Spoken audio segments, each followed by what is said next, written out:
The first Thanksgiving.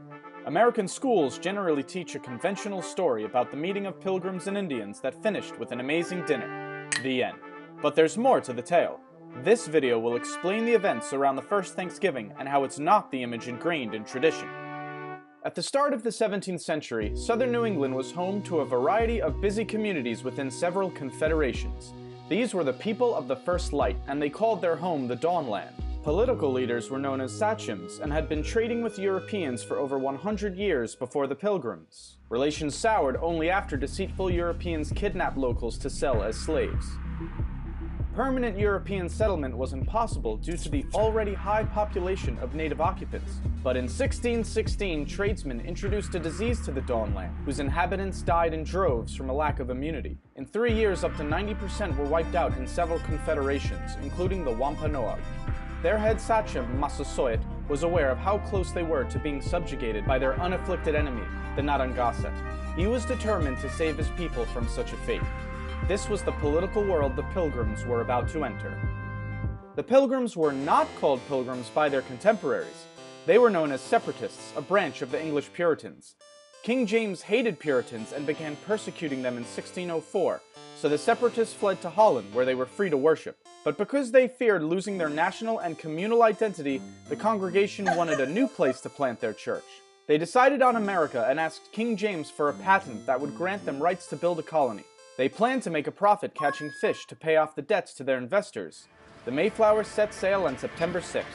2 months later, Cape Cod was spotted and 16 men were sent ashore to inspect the area. Unfortunately, the settlers didn't know how to fish and food was running out. They resorted to stealing from graves, homes, and storage pits to keep everyone alive. Then came their first hostile encounter with natives, but no one was killed. On December 12th, they reached New Plymouth. They did not land on any specific rock, but folklore insists they did. Construction began in January. By winter's end, 44 settlers would be dead from bad conditions. In March, they were surprised when a man named Samoset walked into New Plymouth, greeting them in English. He told them they were building on top of a village called Patuxet, whose residents had all died from the recent epidemic. It belonged to the Wampanoag, and their chief, Massasoit, was watching them. The settlers were eager to trade, so 5 days later, Samoset returned with furs and companions, including Tisquantum. Known famously as Squanto, he had come to tell them in perfect English that Massasoit had arrived. After years of dealing with Englishmen, the sachem did not trust the newcomers. Edward Winslow was sent to be a hostage and declared the settlers' peaceful intentions. Satisfied, Massasoit walked into New Plymouth and was regally greeted by the governor. A peace treaty was created, ensuring mutual protection if attacked by enemies. With the help of Squanto, New Plymouth settlers began to fare better. He taught them how to grow crops and was absolutely vital as an interpreter. To the Separatists, he was a gift from God. But in fact, Squanto had been kidnapped from Patuxet in 1614 and shipped to Spain to be sold into slavery. He ended up in London at the home of a merchant who taught him English and arranged for Squanto's return to the Dawnland in 1619. But Patuxet was now gone, wiped away by the epidemic. Massasoit took him in with suspicion because of his years abroad, but needed a translator to parley with the newcomers. He eventually sent his warrior Hobamok to live among the settlers and keep an eye on Squanto. By fall, the settlers had a bountiful harvest and a feast was held to celebrate.